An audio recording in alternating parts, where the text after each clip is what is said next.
Di hadirat-Mu aku puas, di hadirat-Mu ku datang.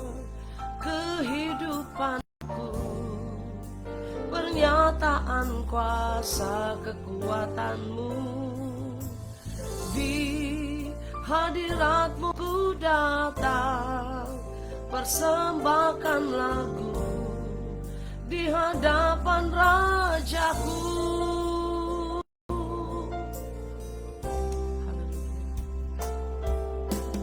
Di hadirat-Mu aku bebas, di hadirat-Mu aku puas, di hadirat-Mu ku datang. Kehidupan-Mu pernyataan kuasa kekuatan-Mu.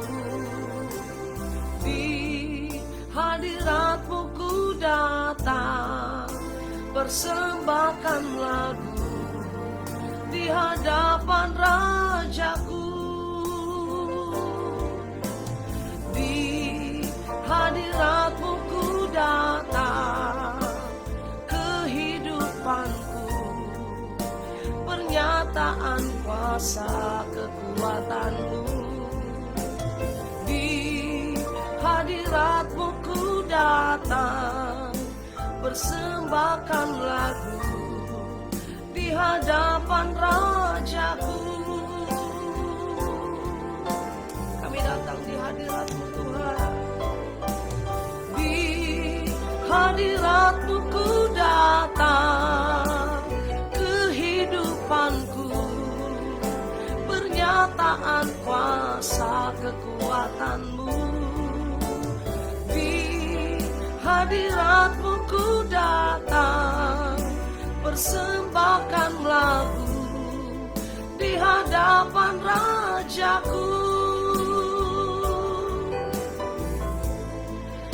Di hadapan Rajaku, haleluya.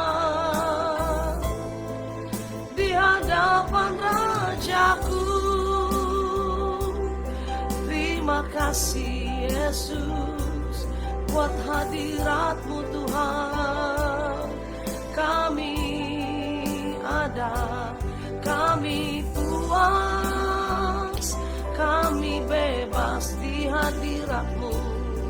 Terima kasih Tuhan, ku datang dalam hadirat-Mu. Terima kasih Yesus, ku bersyukur. Ya lama sakata ya lama sikira ya lama sikira. Terima kasih buat hadirat-Mu, ku datang menyembah-Mu. Di hadirat-Mu kami bebas, di hadirat-Mu kami alami kepuasan. Karena dalam hadirat Tuhan ada roh Tuhan yang menjamah kami, memberkati kami, mengurapi kami. Terima kasih Tuhan, terima kasih buat hadirat-Mu. Kami datang, kami bersekutu untuk boleh memuji. Kami persembahkan lagu di hadapan tahta-Mu. Terima kasih Bapak yang baik. Pagi ini kembali kami mau buka hati kami. Kami mau dengar firman-Mu, berfirman buat kami Bapak. Di dalam nama Tuhan Yesus kami berdoa, haleluya, amin, haleluya. Shalom saudara dikasih Tuhan, shalom, puji Tuhan. Apa kabar saudara pagi hari ini? Luar biasa. Pagi ini kita kembali ada dalam Morning Devotion.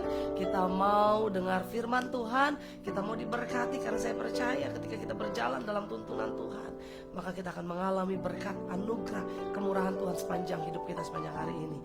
Mazmur 128, haleluya. Kita buka firman Tuhan, Mazmur 128 ayat pertama sampai ayat, haleluya, ayat yang ke-6. Berbahagialah setiap orang yang takut akan Tuhan, yang hidup menurut jalan yang ditunjukkannya. Apabila engkau memakan hasil jerih payah tanganmu, berbahagialah engkau dan baiklah keadaanmu. Istrimu akan menjadi seperti pohon anggur yang subur di dalam rumahmu, anak-anakmu seperti tunas pohon zaitun sekeliling mejamu. Sesungguhnya demikianlah akan diberkati orang laki-laki yang takut akan Tuhan. Kiranya Tuhan memberkati engkau dari Sion, supaya engkau melihat kebahagiaan Yerusalem seumur hidupmu. dan melihat anak-anak dari anak-anakmu damai sejahtera atas Israel. Haleluya. Saudara yang kasih Tuhan, kalau firman Tuhan judul perikop Mazmur 128 ini adalah berkat atas rumah tangga. Biasanya ini ditujukan pada laki-laki karena ada kalimat istrimu gitu ya, anakmu. Dan sesungguhnya demikianlah akan diberkati orang laki-laki yang takut akan Tuhan. Nah, kita sadar bahwa memang laki-laki adalah kepala, laki-laki adalah imam. Dan ketika laki-laki menjadi orang yang takut akan Tuhan, laki-laki yang mengasihi Tuhan, laki-laki yang setia akan Tuhan, maka firman Tuhan juga menjelaskan bahwa istri dan anak-anaknya juga akan diberkati, keluarganya diberkati Tuhan. Tapi saya juga percaya bahwa keluarga yang diberkati bukan hanya tergantung pada laki-laki, bukan hanya tergantung dari papanya atau suaminya atau ayahnya, tetapi juga ada berkat ketika istri atau ketika ibu menjadi ibu yang takut akan Tuhan. Amin. Karena saya percaya yang mendengarkan Morning Devotion hari ini bukan hanya laki-laki, tapi ada wanita-wanita yang luar biasa yang juga takut akan Tuhan.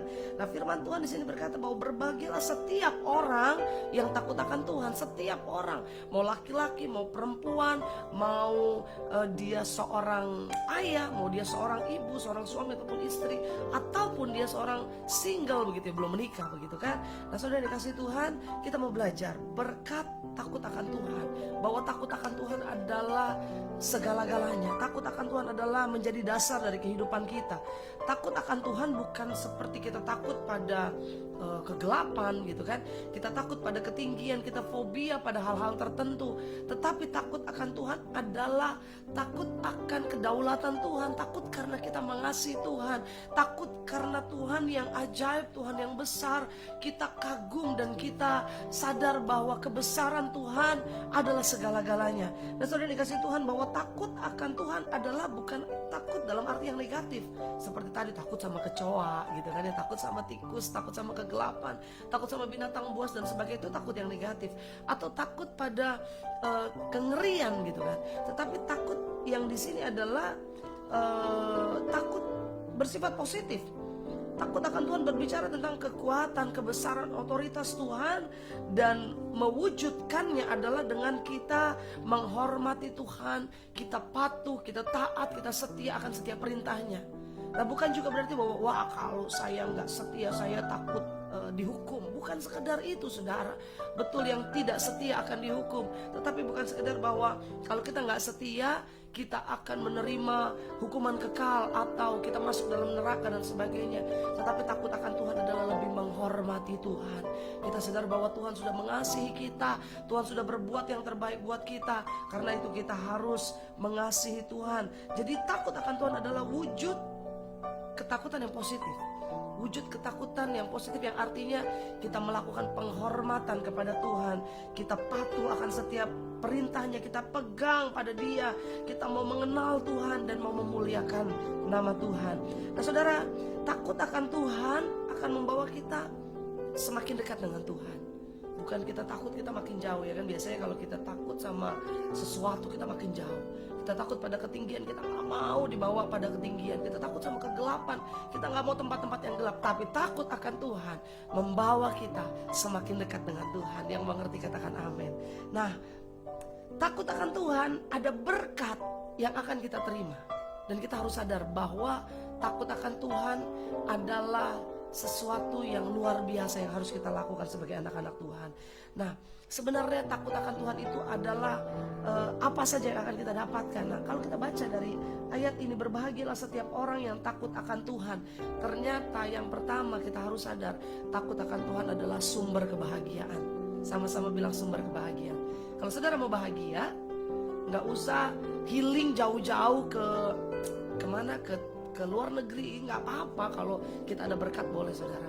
Atau kita liburan, kita mau dapat kebahagiaan, nggak perlu lakukan hal-hal yang terlalu jauh. Tetapi yang menjadi kunci utama sumber kebahagiaan kita adalah kita takut akan Tuhan. Waktu kita takut akan Tuhan, kita lakukan kehendak Tuhan, kita lakukan perintah Tuhan, maka itu adalah sumber kebahagiaan kita. Amin. Saudara mau bahagia? Ya hidup takut akan Tuhan, hidup seturut dengan kehendak Tuhan. Berbahagialah setiap orang yang takut akan Tuhan, yang hidup menurut jalan yang ditunjukkannya. Jadi kalau kita hidup sesuai jalannya Tuhan, sesuai firman Tuhan, maka itu menjadi sumber kebahagiaan kita. Sama-sama saya mau bahagia. Tetapi jangan cuma mau bahagia, saya mau takut akan Tuhan. Amin. Saya mau takut akan Tuhan. Takut akan Tuhan, ingat, bukan Tuhan seperti hantu kita takut, tetapi takut akan Tuhan kita harus semakin dekat dengan Tuhan. Kita lakukan perintah Tuhan. Ayat kedua, apabila engkau memakan hasil jerih payah tanganmu, berbahagialah engkau dan baiklah keadaanmu. Apapun yang kita kerjakan dengan tangan kita, jerih lelah kita akan berbahagia. Keadaan kita akan baik-baik saja. Nah, sumber kebahagiaan kita ketika keadaan baik-baik, ketika kita kerja dengan baik yang Tuhan percayakan. Mungkin kau bilang, aku cuma karyawan biasa, gaji saya cuma UMR, gaji saya cuma pas-pasan. Tetapi waktu kita punya hidup takut akan Tuhan, maka berkat seberapa besar pun itu juga bisa menjadi sumber kebahagiaan kita. Tuhan akan limpahkan, cukupkan segala sesuatunya. Apalagi saudara, istrimu akan menjadi seperti pohon anggur yang subur di dalam rumahmu. Anak-anakmu seperti tunas pohon zaitun sekeliling mejamu. Sesungguhnya demikianlah akan diberkati orang laki-laki yang takut akan Tuhan. Jadi yang kedua, yang pertama tadi bahwa takut akan Tuhan adalah sumber kebahagiaan. Yang kedua, takut akan Tuhan adalah sumber berkat. Amin. Sumber berkat. Kalau kita mau hidup diberkati, kalau kita mau lihat janji-janji Tuhan digenapi, hiduplah takut akan Tuhan. Sumber berkat, berkatnya apa? Tadi, istri kita seperti pohon anggur yang subur. Kalau di Israel, pohon anggur itu menjadi tanaman yang paling sering kita jumpai, tanaman yang utama. Buah anggur adalah hasil dari tanah di Israel yang sangat dimanfaatkan saudara, karena dari buahnya ada anggurnya yang akan dinikmati juga, ada juga hal-hal lain yang menjadi berkat bagi istri yang takut akan Tuhan adalah dia seperti pohon anggur yang subur. Artinya pohon anggur yang subur, pohon anggur yang tumbuh dengan sempurna. Dia, pohon anggur kan saudara tahu ya, hidupnya atau tumbuhnya adalah pada satu batang gitu ya. Nah, dari batang ke batang lain dia tumbuh dengan subur. Dia saling mengikat, saling erat satu dengan yang lain. Dan subur pasti buahnya manis, buahnya ranum, buahnya lebat saudara. Artinya apa? Waktu orang takut akan Tuhan, waktu laki-laki atau suami takut akan Tuhan, istrinya akan menjadi satu berkat di tengah-tengah keluarganya. Nah, anak-anaknya seperti tunas pohon zaitun sekeliling mejamu. Pohon zaitun juga menjadi pohon yang salah satu hasil dari Israel, atau di Israel pohon anggur, pohon zaitun adalah hasil yang luar biasa, atau hasil yang paling banyak di Israel saudara. Dan apa yang terjadi, bahwa janji Tuhan, anak-anakmu seperti tunas pohon zaitun. Anak-anak kita menjadi tunas pohon zaitun yang pohonnya nanti baik, pohon yang baik, dan hasilnya, buahnya juga baik. Dia akan menghasilkan minyak yang baik saudara. Dan apa yang terjadi, keluarga ini seorang yang takut akan Tuhan, laki-laki yang takut akan Tuhan, istrinya diberkati, istrinya membuat bahagia di tengah rumah tangga, anak-anaknya juga memberikan kebahagiaan bagi rumah tangga. Begitu sebaliknya, istri yang takut akan Tuhan, suaminya juga akan menjadi berkat, anak-anaknya juga akan menjadi berkat. Artinya apa? Takut akan Tuhan adalah sumber berkat. Sama-sama katakan sumber berkat. Yang terakhir, bahwa takut akan Tuhan yang pertama sumber kebahagiaan, yang kedua sumber berkat. Dan ayat berikutnya, kiranya Tuhan memberkati engkau dari Sion, supaya engkau melihat kebahagiaan Yerusalem seumur hidupmu, dan melihat anak-anak dari anak-anakmu, damai sejahtera atas Israel. Jadi yang terakhir, bahwa takut akan Tuhan adalah sumber damai sejahtera. Hari-hari ini banyak sekali orang yang gak bisa punya damai. Mungkin namanya damai, tapi hidupnya gak damai saudara. Namanya damai Simanjuntak misalnya, atau saya punya teman namanya damai saudara, tetapi hidupnya gak penuh damai. Hidupnya penuh dengan tekanan, penuh dengan ketakutan, penuh dengan masalah. Bukan berarti orang yang takut akan Tuhan gak punya masalah. Dia bisa punya masalah, tetapi di tengah masalah dia tetap memiliki damai sejahtera. Yang mau katakan amin. sumber kebahagiaan, sumber berkat, sumber damai sejahtera. Kiranya engkau memberkati, kiranya Tuhan memberkati engkau dari Sion, supaya engkau melihat kebahagiaan seumur hidupmu dan melihat anak-anak dari anak-anakmu. Artinya Tuhan berikan umur panjang, lihat anak-anak dari anak-anakmu. Kita lihat cucu-cucu kita, ya kan? Kita lihat keluarga kita diberkati. Dan kalimat terakhir ini dia, damai sejahtera atas Israel. Itu dia, ya kan? Damai sejahtera itulah yang hari-hari ini sedang dunia butuhkan. Dunia terlalu banyak pertikaian, dunia terlalu banyak kebencian, dunia terlalu banyak perang. Tetapi ketika orang-orang yang takut akan Tuhan ada, ketika setiap orang, setiap laki-laki memiliki takut akan Tuhan, dia menjadi sumber kebahagiaan, menjadi sumber berkat, menjadi sumber damai sejahtera. Karena apa? Dari seorang laki-laki, keluarganya diberkati. Dari keluarga yang diberkati, maka kota itu atau gereja akan diberkati. Gereja yang diberkati, bahwa keluar kota, bangsa akan diberkati. Dan banyak-banyak orang akan melihat berkat-berkat Tuhan. Kita berdoa. Bapa, terima kasih Tuhan. Hari ini kami diberkati lewat kebenaran firman Tuhan, bahwa berbahagialah orang yang takut akan Tuhan. Kami memilih takut akan Tuhan, takut dengan penuh kekaguman, penghormatan kami kepada Tuhan. Karena terlalu baiknya Tuhan buat kami, terlalu besar anugerah Tuhan dalam hidup kami, terlalu dahsyat apa yang Tuhan buat dan kerjakan lewat kehidupan kami. Bapak, terima kasih hari ini, biar kami menjadi orang-orang yang takut akan Tuhan. Kami berdoa setiap pria, setiap laki-laki menjadi laki-laki yang takut akan Tuhan. Setiap suami menjadi suami yang takut akan Tuhan. Maka janji Tuhan, istri akan menjadi pohon anggur yang subur, dan anak-anak menjadi tunas pohon zaitun. Karena itu Bapak, di dalam nama Yesus diberkati setiap laki-laki, juga diberkati setiap wanita Bapak. Setiap wanita yang takut akan Tuhan, keluarga juga akan diberkati Tuhan. Dan kami akan melihat berkat-berkat Tuhan tersedia. Bahwa takut akan Tuhan menjadi sumber kebahagiaan, takut akan Tuhan menjadi sumber berkat, dan takut akan Tuhan menjadi sumber damai sejahtera. Ajar kami untuk menjalani hari-hari ke depan dengan takut akan Tuhan, berpegang pada firman Tuhan, menjalani sesuai apa yang Tuhan mau dalam kehidupan kami. Berkati setiap anak-anakmu sepanjang hari ini, dalam pekerjaan, usaha, rumah tangga, kesehatan kami diberkati Tuhan. Di dalam nama Tuhan Yesus kami berdoa, haleluya, amin. Selamat berjalan dalam berkat Tuhan sepanjang hari ini. Tuhan Yesus memberkati.